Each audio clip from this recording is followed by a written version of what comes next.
अस्सलाम वालेकुम dear students. उम्मीद करता हूँ कि आप सब खैरियत से होंगे।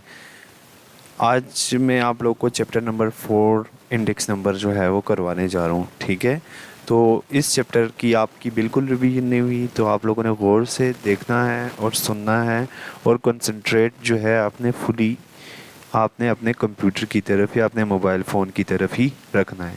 ठीक है, हेडफोन का इस्तेमाल कर ले तो ज़्यादा बेहतर रहेगा। अच्छा, तो सबसे पहले आपको जो बताऊंगा मैं वो है सिंपल इंडेक्स नंबर। ठीक है, सिंपल इंडेक्स नंबर का फार्मूला है PON is equals to PN divided by P0 multiply by 100। मैं अगेन बता देता हूँ, सिंपल इंडेक्स नंबर का फार्मूला है हमारे पास PON is equals to PN divided by P0 multiply by 100। अब ये PN किस चीज़ को डिनोट करता है? करंट ईयर प्राइस को डिनोट करता है। और ये P0 किस चीज़ को डिनोट करता है? ये जो P0 है ये आपके बेस ईयर प्राइस को डिनोट करता है।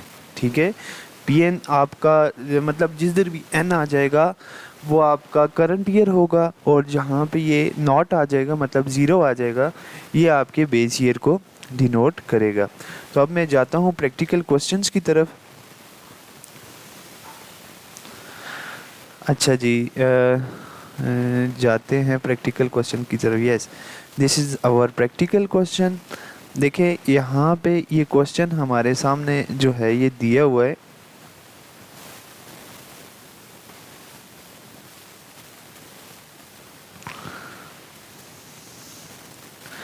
इसको मैं ज़रा सा मिनिमाइज कर देता हूँ।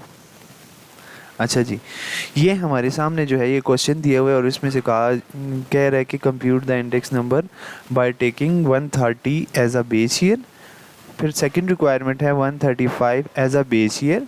और फिर नेक्स्ट जो है हमारे सामने जो रिक्वायरमेंट रखी हुई है वो कहते हैं 1938 एज अ बेस ईयर। ठीक है, तो अब ये हमारे पास ऊपर जो है हमारे पास ईयर्स दिए हुए हैं, ये प्राइजेस दिए हुए हैं, ये ईयर्स दिए हुए हैं, ये प्राइजेस, मतलब ये एक ही क्वेश्चन है। ठीक है, इन्होंने 4 लाइनों में इन्होंने लिखा हुआ है। आप लोग इसको जो है वर्टिकल फॉर्म में लिख लोगे। ईयर्स सबसे पहले लिखोगे, ये देखें ये ईयर्स हम लोगों ने लिखे, उसके सामने जो है हम लोगों ने प्राइजेस लिखे। अब उन्होंने हमसे क्या रिक्वायर्ड था, यहाँ पे 1930 को बेस ईयर रख के आपने इंडेक्स नंबर जो है वो निकालना है। मतलब जिस ईयर को वो देगा उसी के साथ आपने सब के साथ डिवाइड करके मल्टीप्लाई बाय 100। मतलब उसने 1930 दिया हुआ है, 1930 की वैल्यू क्या है 15।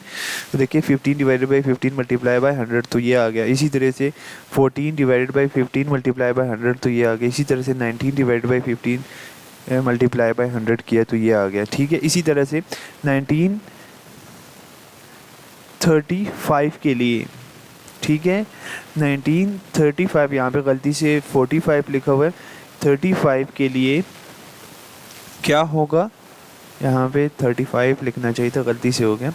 1935 हमारे पास 23 है, तो यहाँ पे देखिए सब वैल्यूज़ के साथ इसने यहाँ पे 23 को डिवाइड करके मल्टीप्लाई बाय 100 किया है, तो ये हमारे सामने जो है ये वैल्यूज़ आती गई। इसी तरह से उसने जो थर्ड रिक्वायरमेंट मांगी थी वो मांगी थी 1938 के लिए। ठीक है, तो 1938 के लिए देखिए 38 देखते हैं हमारे क्वेश्चन में है कोई।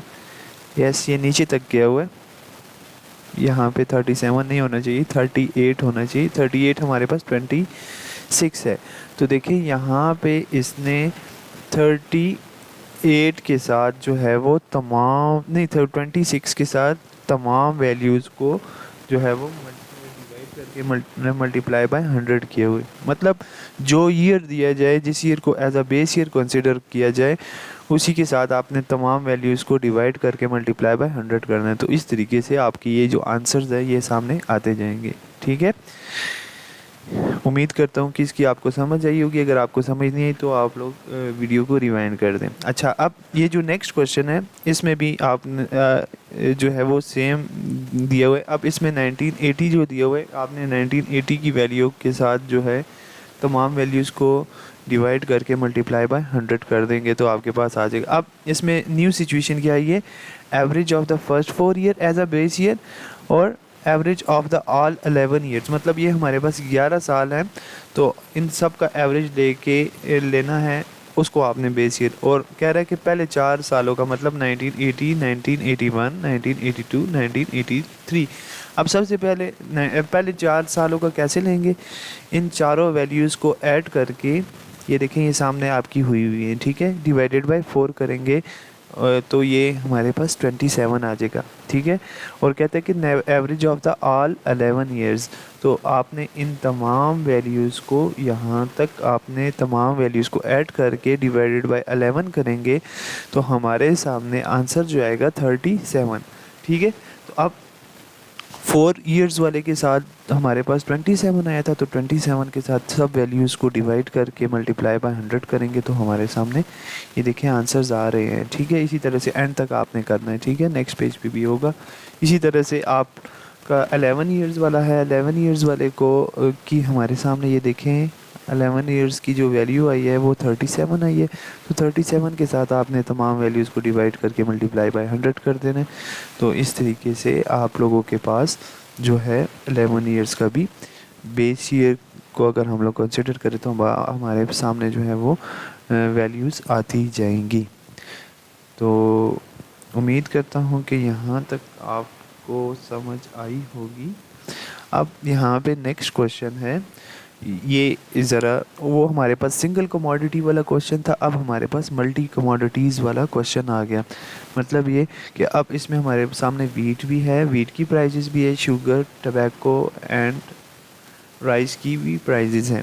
तो इसने बेस ईयर क्या दिए हुए 1960, मतलब सिंपल यही है कि आपने 1960 की वैल्यू के साथ, मतलब क्या दी हुई है 15 यहाँ पे दी हुई है, यहाँ पे 30 दी हुई है, यहाँ पे 35 और यहाँ पे 10 दी हुई है।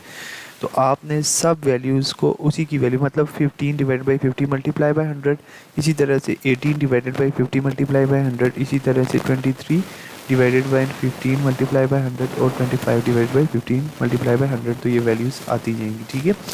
इसी तरह से राइस की भी 30 डिवाइडेड बाई 30 मल्टीप्लाई बाय 100, इसी तरह से 35 डिवाइडेड बाई 30 मल्टीप्लाई बाय 100, और इसी तरह से शुगर वाली को 35 के साथ और टोबैको वाले को 30 के साथ आपने करना है।